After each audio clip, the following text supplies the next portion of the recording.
नमस्कार, मैं हूं आपके साथ मीनाक्षी रजत और आप देख रहे हैं हमारा खास शो विस्फोट।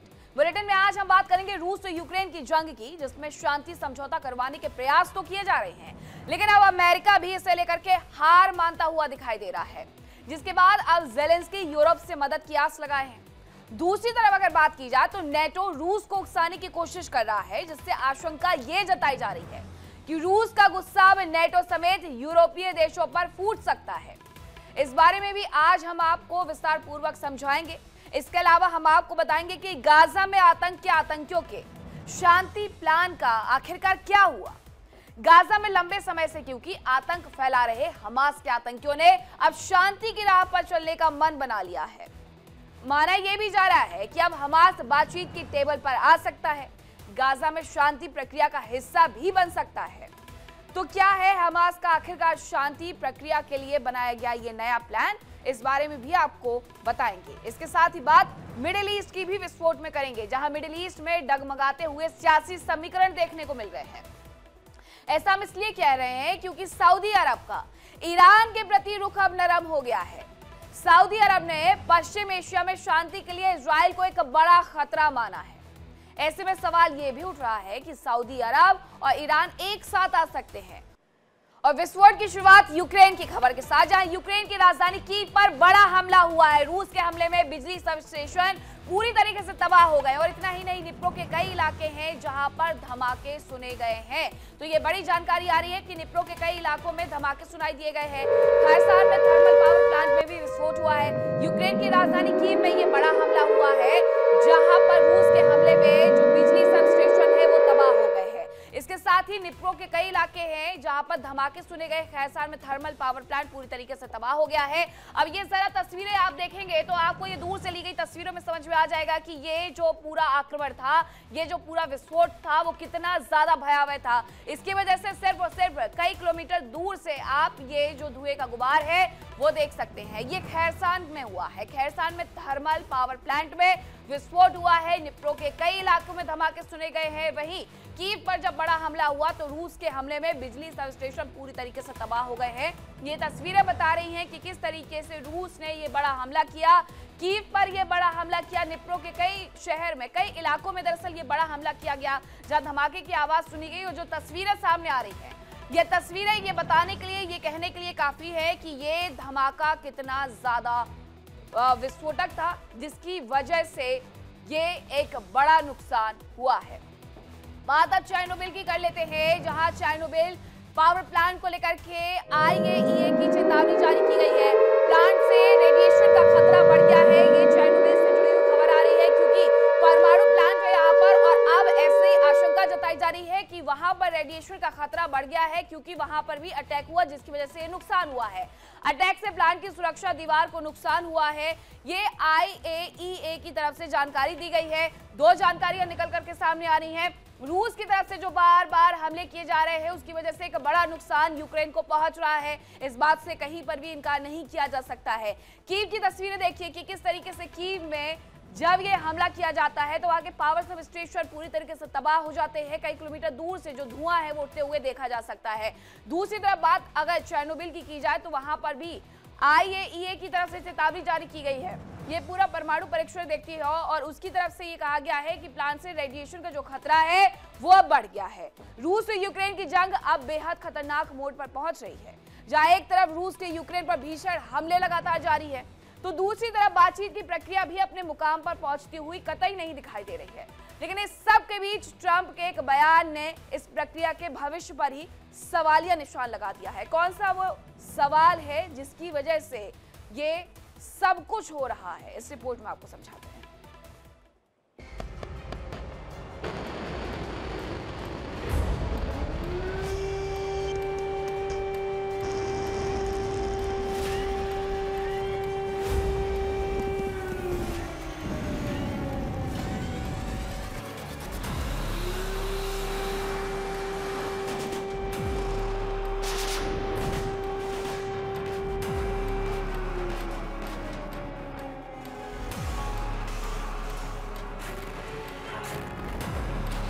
और भीषण होगी रूस और यूक्रेन जंग।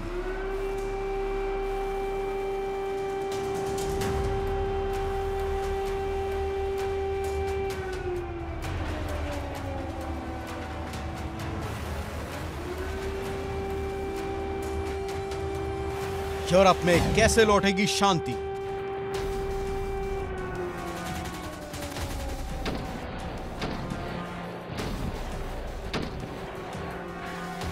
नेटो पर फूटेगा पुतिन का गुस्सा।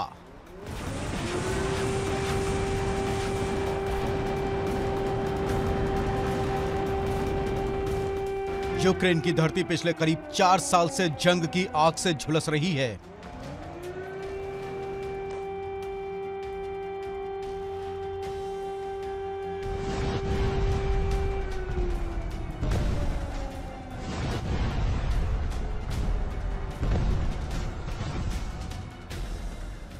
रूसी बारूद ने कभी दुनिया के एक बड़े हिस्से का पेट भरने वाले खेतों को करीब करीब बंजर कर दिया है।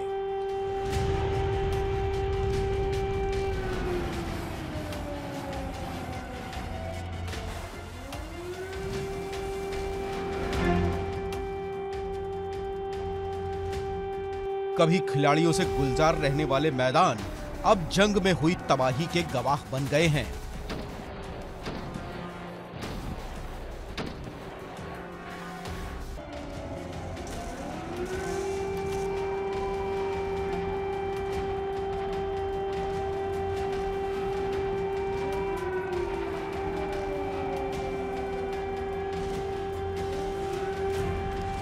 रूस हर हाल में यूक्रेन पर कब्जा करने की रणनीति पर काम कर रहा है।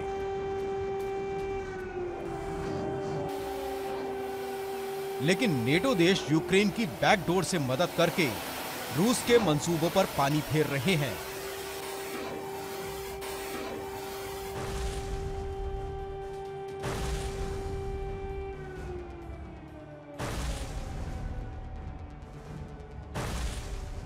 उधर ज़ेलेंस्की शांति चाहने का दावा तो कर रहे हैं, लेकिन वो सिर्फ अपनी शर्तों पर ही शांति मसौदा मंजूर करना चाह रहे हैं।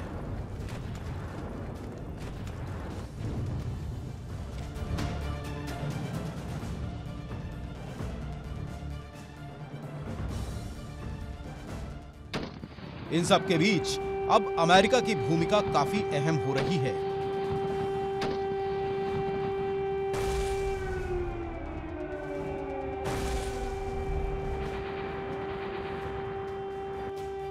हालांकि जंग को लेकर राष्ट्रपति ट्रंप के ताजा बयान ने दुनिया को निराश कर दिया है। ऐसा लग रहा है कि जैसे शांति समझौते को लेकर ट्रंप ने हार मान ली हो और वो रूस और यूक्रेन को उनके हाल पर छोड़ने जा रहे हों।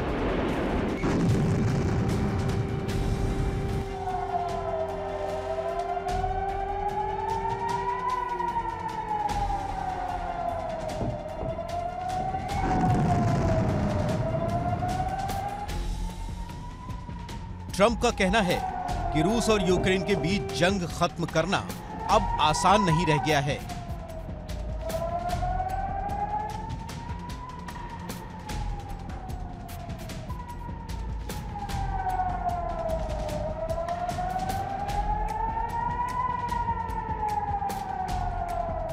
हालांकि पुतिन और ज़ेलेंस्की समेत यूक्रेन और रूस के नेताओं से बातचीत जारी है।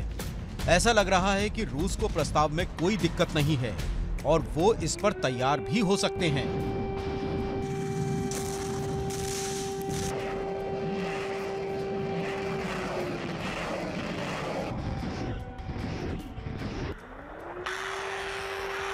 ट्रंप ने सबसे बड़ा बयान ज़ेलेंस्की को लेकर दिया। उन्होंने कहा कि वो निराश हैं क्योंकि ज़ेलेंस्की ने अभी तक मसौदा देखा ही नहीं है।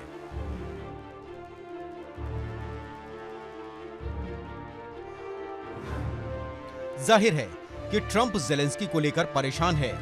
ऐसे में अब अमेरिका यूक्रेन को लेकर बड़ा फैसला कर सकता है।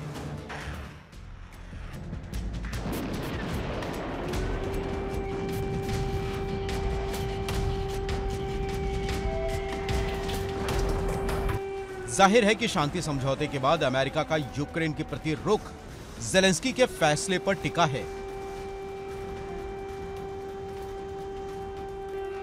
अगर ज़ेलेंस्की ट्रंप के प्रस्ताव पर राजी होते हैं तो संभव है कि अमेरिका भविष्य में यूक्रेन को सुरक्षा दे सकता है, यूक्रेन की सेना के आधुनिकीकरण में भी सहयोग कर सकता है, साथ ही यूक्रेन को हथियार देना भी जारी रख सकता है।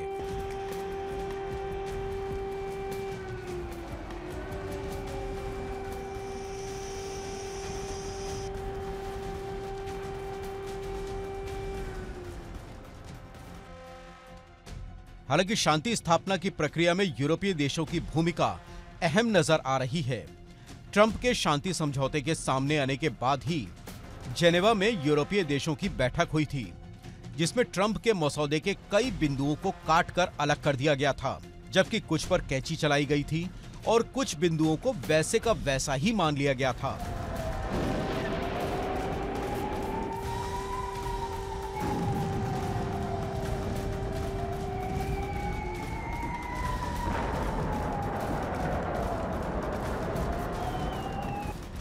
हालांकि बैठक के बाद सामने आए प्रस्ताव के कुछ पॉइंट्स ऐसे थे जिस पर रूस कभी भी हाँ नहीं कर सकता।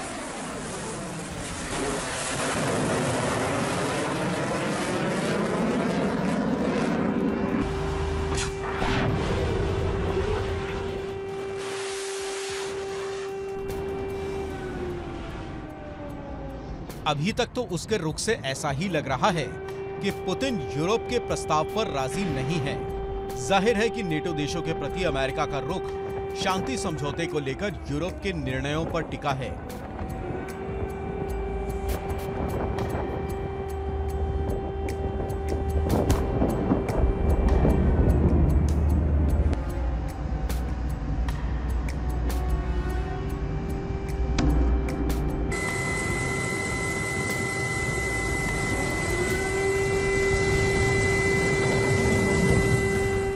अगर यूरोपीय देश शांति समझौते नहीं होने देते तो अमेरिका इस जंग से खुद को अलग कर सकता है, और अगर अमेरिका ऐसा करता है तो नेटो के भविष्य पर भी संकट खड़ा हो सकता है, जबकि पुतिन के प्रति अमेरिका का रुख प्रतियोगिता वाला हो सकता है।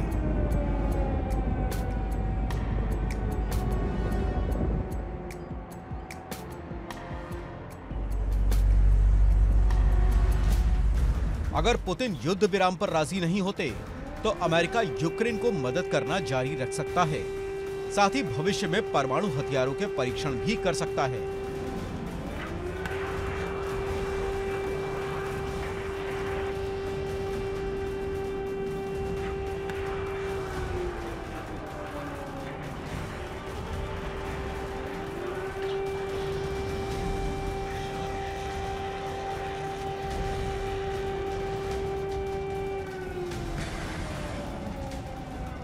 हालांकि अमेरिका ने रूस को लेकर एक बड़ा फैसला किया है। अमेरिका ने अपनी राष्ट्रीय सुरक्षा रणनीति यानी नेशनल सिक्योरिटी स्ट्रेटजी में बड़ा बदलाव किया है।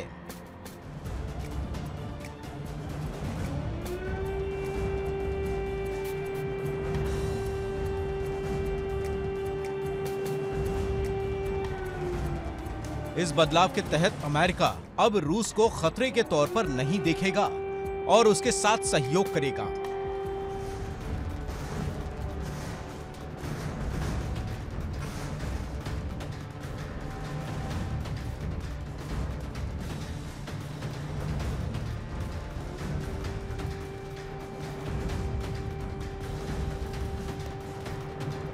वहीं रूस ने भी इस बदलाव का स्वागत करते हुए इसे एक सकारात्मक कदम बताया। अमेरिका की ओर से जारी किए गए दस्तावेज में यूरोप की आलोचना की गई है।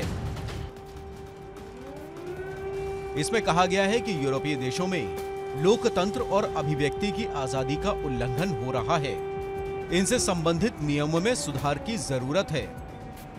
इधर यूरोपीय देश मान रहे हैं कि जिस दिन यूक्रेन पर रूस का कब्जा हो गया उस दिन यूरोप के लिए भी संकट पैदा हो सकता है।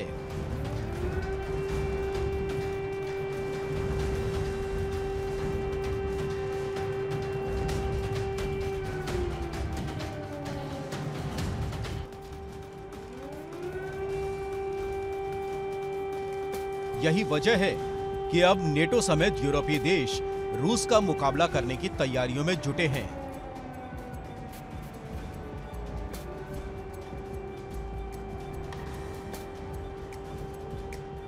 नेटो देश लगातार यूक्रेन को हथियार सप्लाई कर रहे हैं, उसकी सेना को मजबूत कर रहे हैं।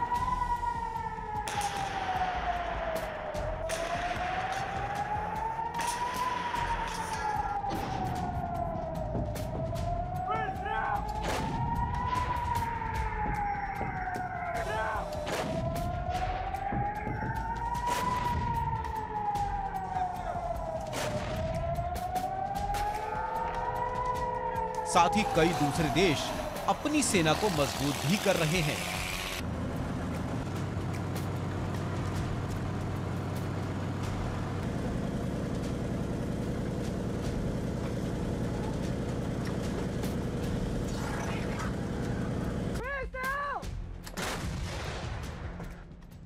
रूस के प्रति नेटो की रणनीति से विश्व युद्ध की आशंका तेज हो गई है। अब तक कई बार नेटो देश और रूस की सेनाओं के बीच टकराव हुआ है।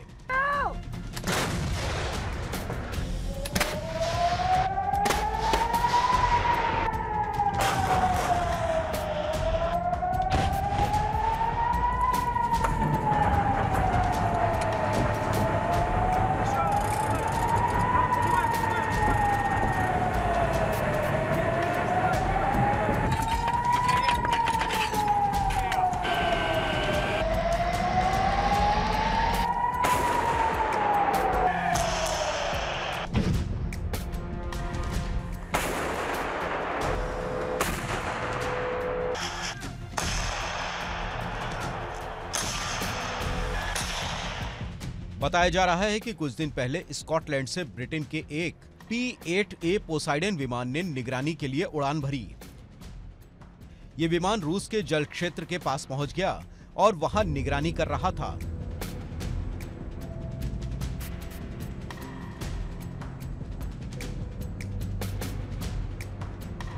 इस दौरान रूस के युद्धपोत यंत्र ने उसकी गतिविधियों को भांप लिया और उस पर लेजर बीम से हमला कर दिया। हालांकि इस हमले में पायलट या विमान को तो नुकसान नहीं हुआ, लेकिन विमान वापस लौट गया।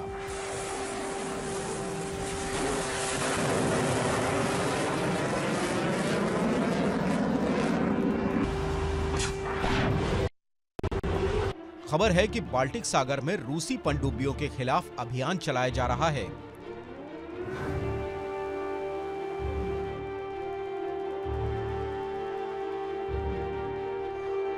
इसमें स्वीडिश नेवी के फ्रिगेट शामिल हैं।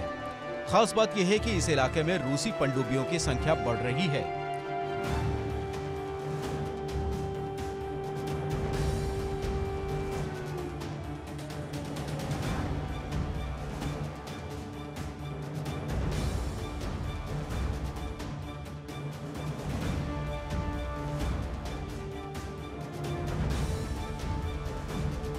उधर स्वीडन का तर्क है कि रूसी गतिविधियों की वजह से इस इलाके में मौजूद संचार केबल्स को खतरा पैदा हो सकता है।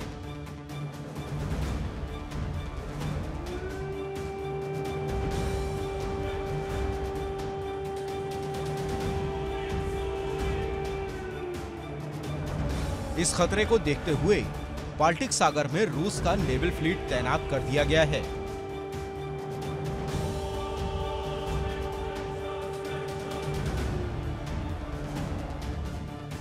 इधर जर्मनी भी जंग की तैयारियों में जुटा है।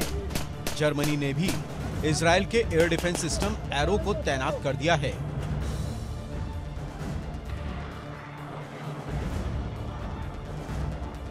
ये जंग परमाणु हथियारों के इस्तेमाल तक पहुंचे या नहीं, लेकिन दोनों देशों के हमलों से उनमें मौजूद परमाणु ऊर्जा संयंत्रों से रेडिएशन का खतरा लगातार बढ़ता जा रहा है। यह आशंका जताई है अंतर्राष्ट्रीय परमाणु ऊर्जा एजेंसी यानी IAEA ने।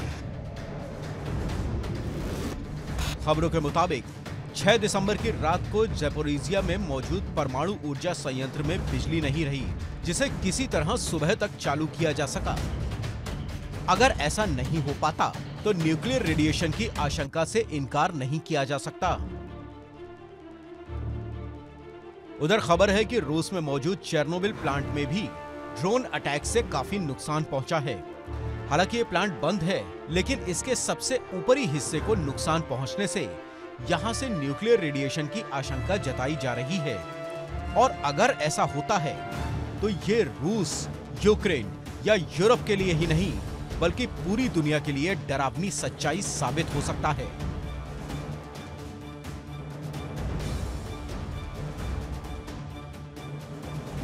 इस बीच रूस की सेनाएं यूक्रेन में लगातार आगे बढ़ रही हैं। कीव से लेकर ज़ैपोरिज़िया, नेप्रोपेट्रोव्स्क और डोनेत्स्क समेत कई इलाकों में अटैक किया जा रहा है। इसके अलावा यूक्रेन के ओडेसा समेत दूसरे इलाकों पर भी काला सागर से मिसाइल और ड्रोन बरसाए जा रहे हैं।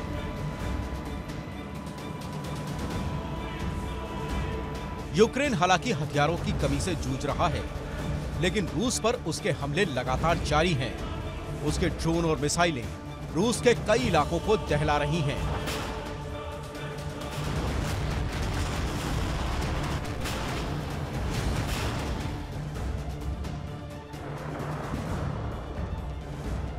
जाहिर है कि ये जंग अब बेहद खतरनाक मोड़ पर पहुंच चुकी है। इससे जुड़े सभी किरदार अपना अपना हित तलाश रहे हैं। सभी को सिर्फ इस बात की फिक्र है कि इस जंग से उन्हें क्या हासिल होगा। ऐसे में सवाल सिर्फ यही उठता है कि इसमें कौन सबसे पहले समझौते की टेबल पर आएगा। Bureau report, India daily.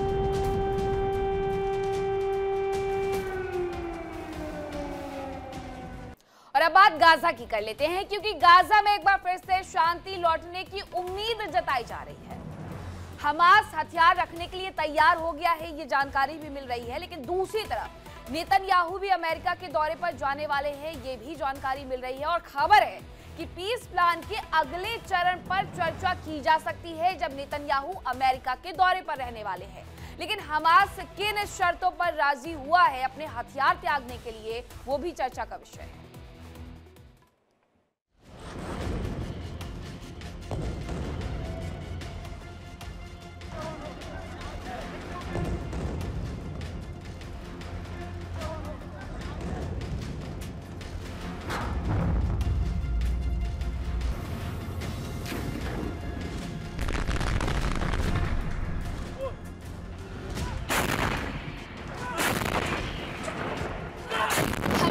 रख देगा हथियार।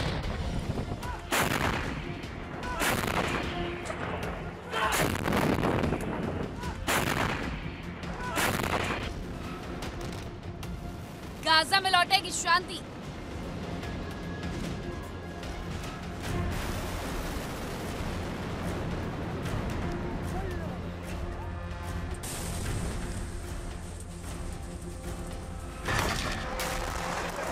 खामोश हो जाएंगी तो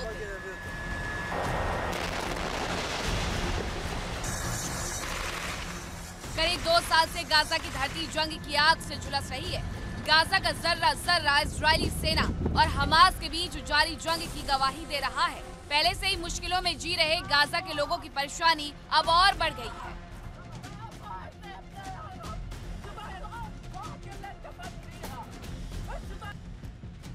हमास और इजरायली डिफेंस फोर्सेस यानी आईडीएफ का संघर्ष जारी है। इजरायल जहां हमास के खात्मे और बंधकों की रिहाई की मांग तक जंग जारी रखने पर अड़ा था, तो वहीं हमास भी हथियार डालने को तैयार नजर नहीं आ रहा था। लेकिन इस बीच हमास से जुड़ी एक राहत भरी खबर सामने आ रही है। खबर है कि हमास हथियार डालने को तैयार है। वो बातचीत की टेबल पर आ सकता है और भविष्य में फिलिस्तीन राज्य की नींव रखने में अहम भूमिका अदा कर सकता है। यानी जंग अब गाजा के लिए बीते समय की बात हो सकती है। हमास के राजनीतिक ब्यूरो के सदस्य बासेम नईम का कहना है कि दोनों ही पक्ष समझौते के दूसरे और जटिल चरण में प्रवेश करने जा रहे हैं। ऐसे में हमास भी जंग से बचने के लिए कोशिश कर रहा है और युद्ध विराम के समझौते के तहत हथियारों का इस्तेमाल नहीं करने को तैयार है। हालांकि वो अपने हथियारों को सुरक्षित जगह पर रखने के प्रस्ताव पर चर्चा को तैयार है। शांति समझौते का पहला चरण लगभग पूरा हो चुका है। ऐसे में अब इजरायल भी अगले चरण की तैयारियों में जुटा है।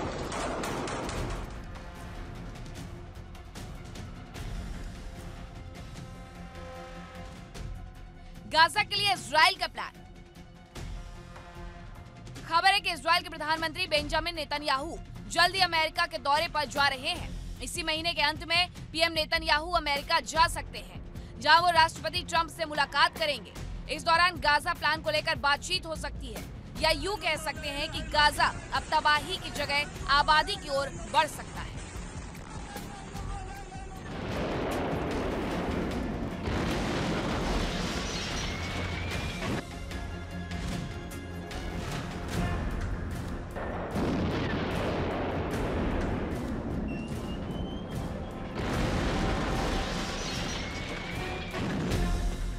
दरअसल ट्रंप की योजना का पहला चरण लगभग पूरा हो चुका है, जिसके तहत इजराइल के सभी बंधकों की रिहाई होनी थी।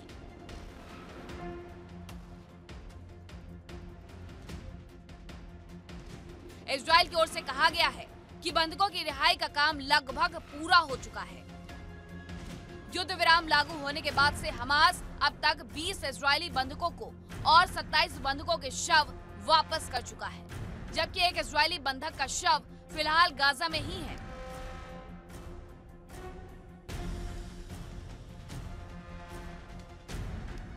इसके बदले इजराइल करीब 2000 फिलिस्तीनी कैदियों को रिहा कर चुका है।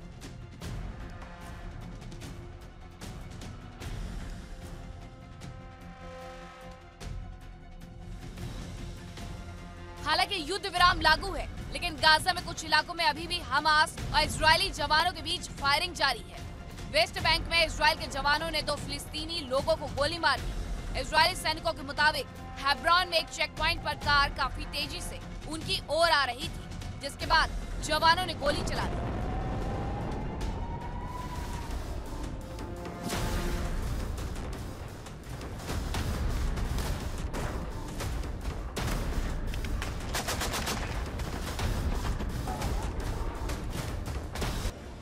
करीब 2 साल से ज्यादा समय से इजराइल और हमास के बीच जंग चल रही है। 7 अक्टूबर 2023 को इजराइल में हुए कत्लेआम में इजराइल में करीब 1200 लोगों की जान गई, जबकि 250 से ज्यादा लोगों को हमास के आतंकियों ने बंधक बनाया था।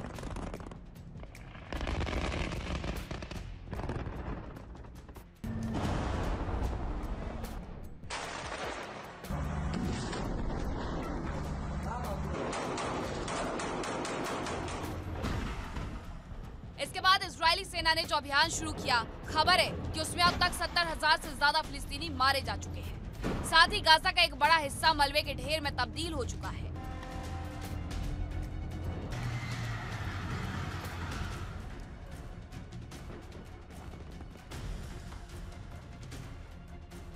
जानकारी के मुताबिक हमास भी काफी दबाव में है। इजराइल की सेना ने हमास के साथ ही उसके साथी हिजबुल्लाह और हूती के कई वरिष्ठ कमांडरों को जहन्नुम पहुंचा दिया।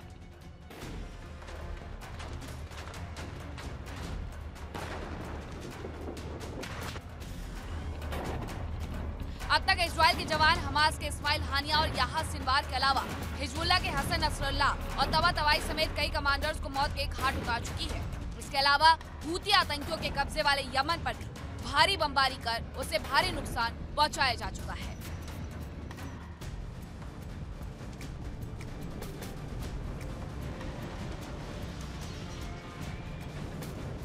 हमास नेताओं में इजरायली सेना का खौफ किस कदर है, इसका अंदाजा इसी बात से लगाया जा सकता है कि हमास के बड़े आतंकी नेताओं ने इलेक्ट्रॉनिक उपकरणों के इस्तेमाल को लेकर नए आदेश जारी किए।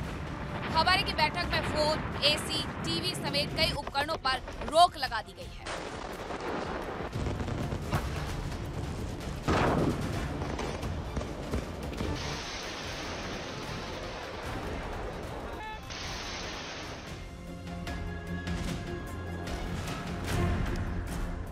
हमास के बड़े नेताओं ने कड़े दिशा निर्देश जारी किए।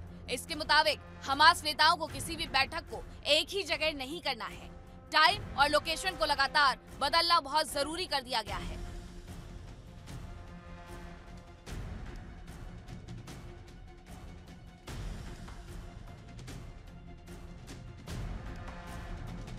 ताकि कोई सूचना लीक भी हो जाए तब भी इजरायली उन्हें ट्रैक नहीं कर पाए। मीटिंग लोकेशन पर इलेक्ट्रॉनिक उपकरण लाने पर पूरी तरह से रोक लगा दी गई है। इनमें mobile phone, laptop, smart watch, Bluetooth device, wifi router और एसी भी शामिल है। जाहिर है कि अब हमास के रुख के बाद उम्मीद है कि गाजा में शांति लौटेगी, लेकिन उसने हथियार स्टोर में रखने की बात कही है, उन्हें इस्तेमाल नहीं करने की बात नहीं की है। ऐसे में कभी भी हमास के आतंकी हथियार उठा सकते हैं, लिहाजा इस तरह की शांति को स्थायी तो नहीं माना जा सकता है।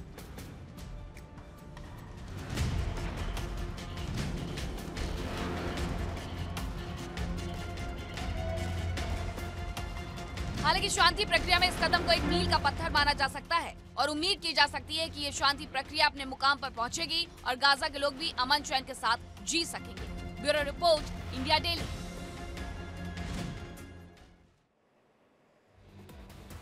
और खबर आईडीएफ से जुड़ी हुई, जहां आईडीएफ का दक्षिण लेबनान में एक्शन देखने को मिला है। हिजबुल्लाह के हथियार के डिपो को तबाह कर दिया गया है।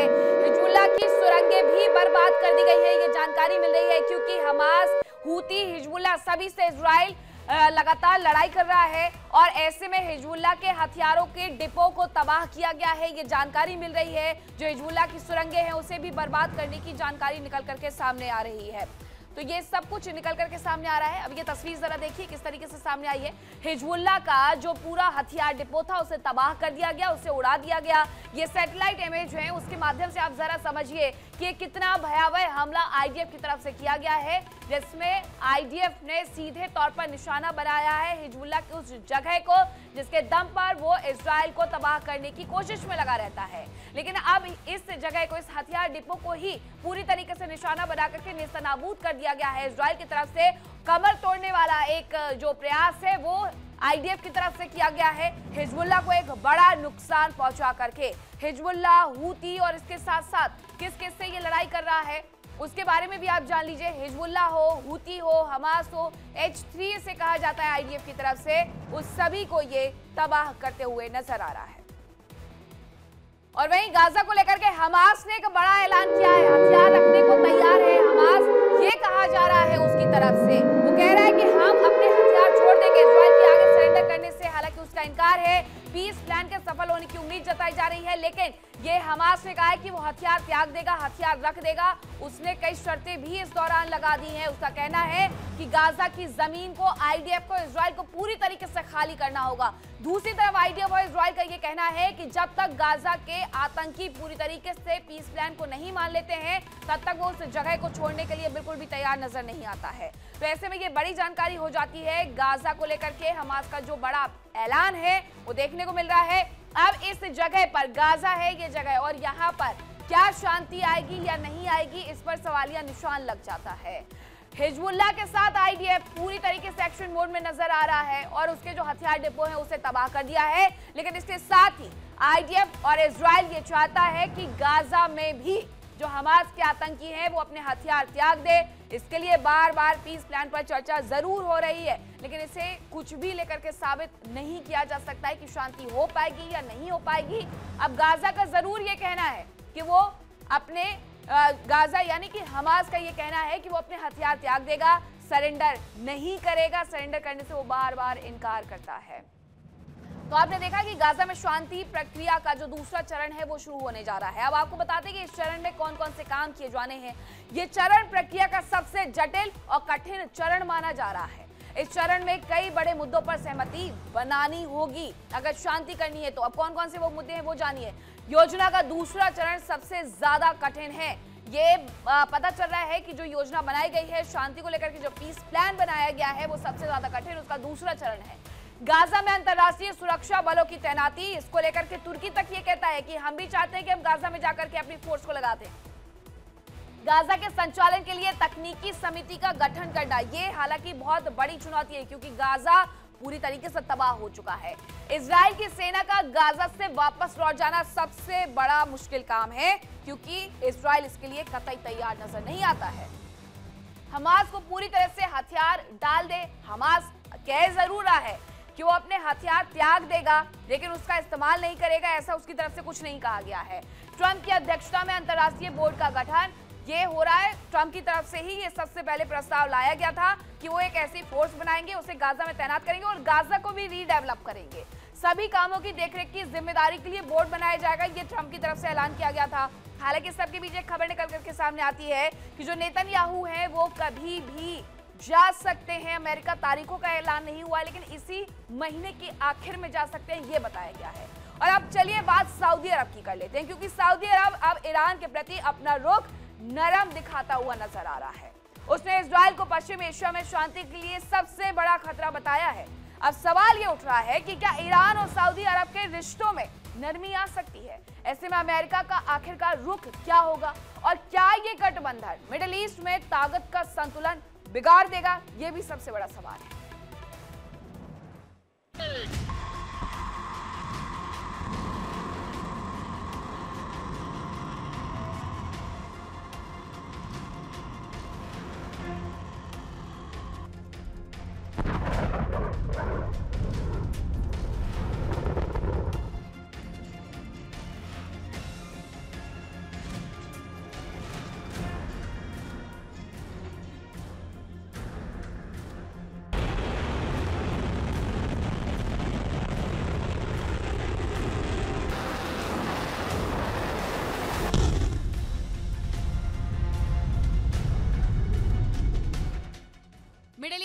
शक्ति संतुलन बिगड़ेगा। ईरान सऊदी अरब के संबंधों में नरमी, शांति के लिए इजराइल है खतरा।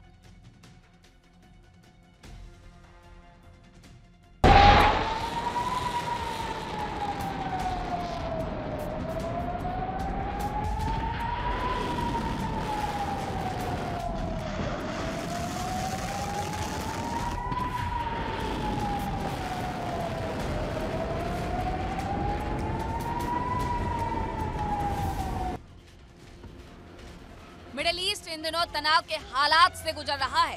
एक और गाजा की धरती बारूद से दहल रही है।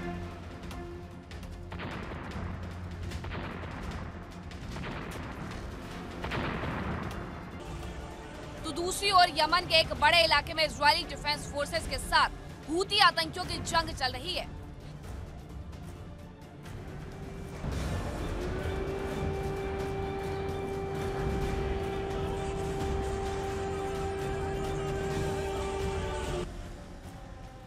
जबकि लेबनान में हिजबुल्लाह के आतंकी इजरायली जवानों के साथ युद्ध कर रहे हैं। मध्य पूर्व का हर देश खुद को दूसरे पड़ोसियों से बेहतर साबित करने में लगा है।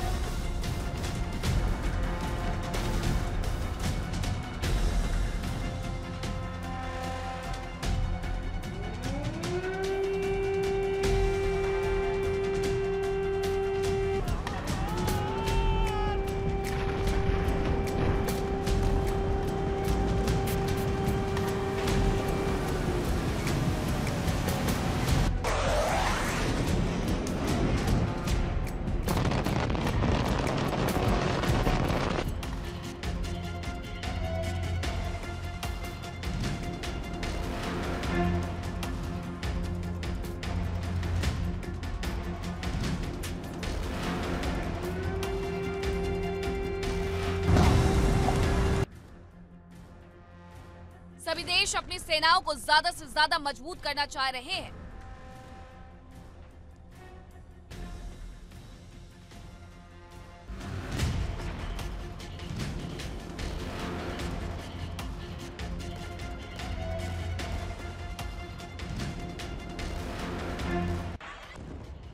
सऊदी अरब भी इसी प्रयास में लगा है। इस बीच सऊदी अरब के पूर्व डिप्लोमेट प्रिंस तुर्की अल फैजल का बड़ा बयान सामने आया है। उन्होंने एक कार्यक्रम में बोलते हुए पश्चिम एशिया में स्थिरता के लिए इजराइल को सबसे बड़ा खतरा करार दिया। उन्होंने ईरान को भी इजराइल जितना बड़ा खतरा मानने से इनकार कर दिया। फैजल का ये बयान सऊदी अरब और ईरान के रिश्ते में नरमी के संकेत माने जा रहे हैं।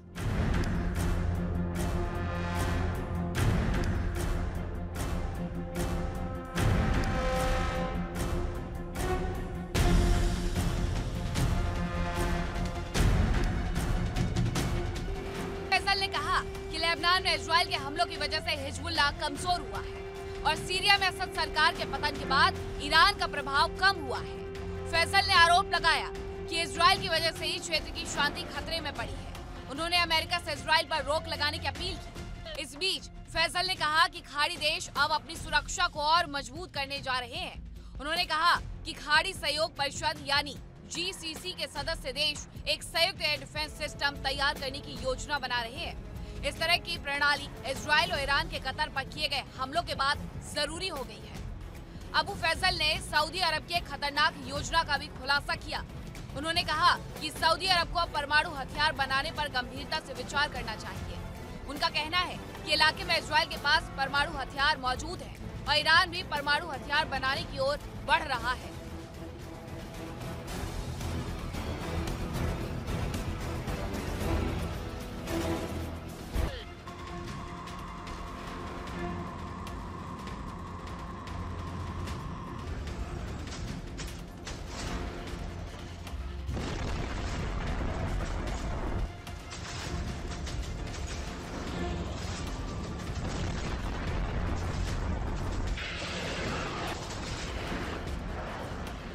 ऐसे में इलाके में शक्ति संतुलन बनाए रखने के लिए सऊदी अरब को भी परमाणु हथियार बनाने की ओर विचार करना चाहिए। फैसल का ये बयान बेहद महत्वपूर्ण है क्योंकि सऊदी अरब लगातार अपनी सेनाओं को मजबूत कर रहा है।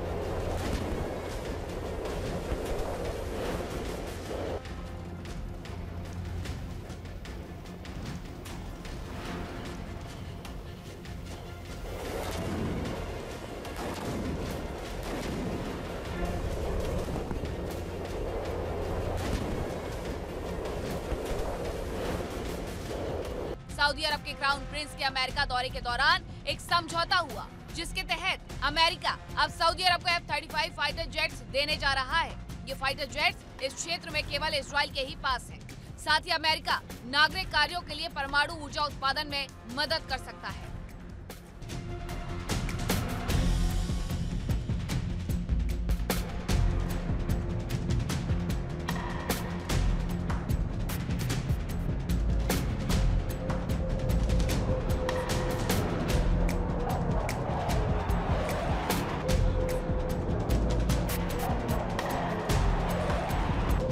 इधर ईरान भी लगातार अपनी ताकत का प्रदर्शन कर रहा है।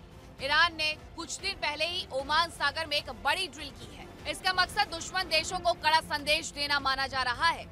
ईरान के IRGC ने ओमान सागर और हॉर्मुज जलडमरू के बीच समंदर में शक्ति प्रदर्शन किया। इसमें करीब 2000 किलोमीटर रेंज वाली मिसाइलें दागी गई।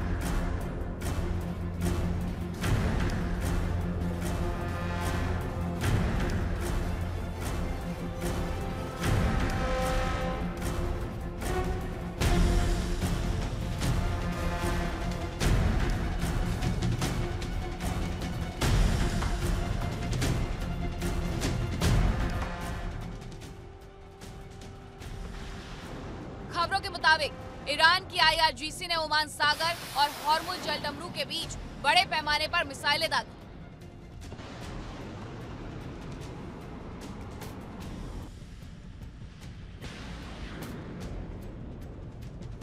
दो दिन तक चले इस युद्ध अभ्यास को काफी महत्वपूर्ण माना जा रहा है। ईरान ने दावा किया कि उसकी मिसाइलें देश के अंदरूनी इलाकों में मौजूद अंडरग्राउंड ठिकानों से दागी गई हैं।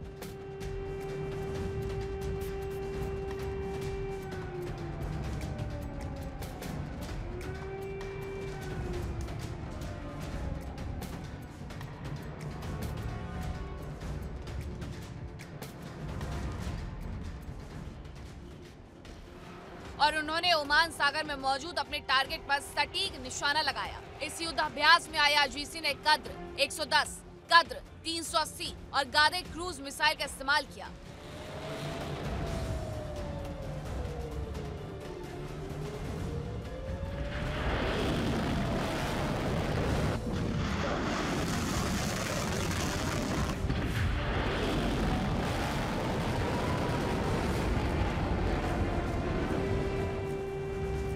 इनकी मारक क्षमता करीब 2000 किलोमीटर तक बताई गई, यानी इनकी रेंज में पश्चिम एशिया का एक बड़ा हिस्सा आ सकता है।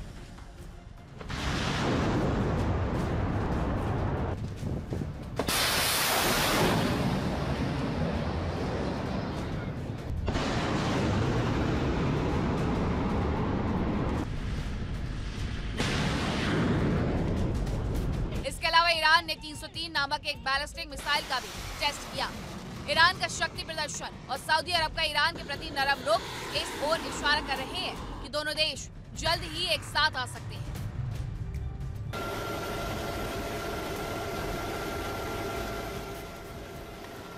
ऐसे में दोनों देशों की बढ़ती ताकत मिडिल ईस्ट में शक्ति संतुलन बिगाड़ सकती है।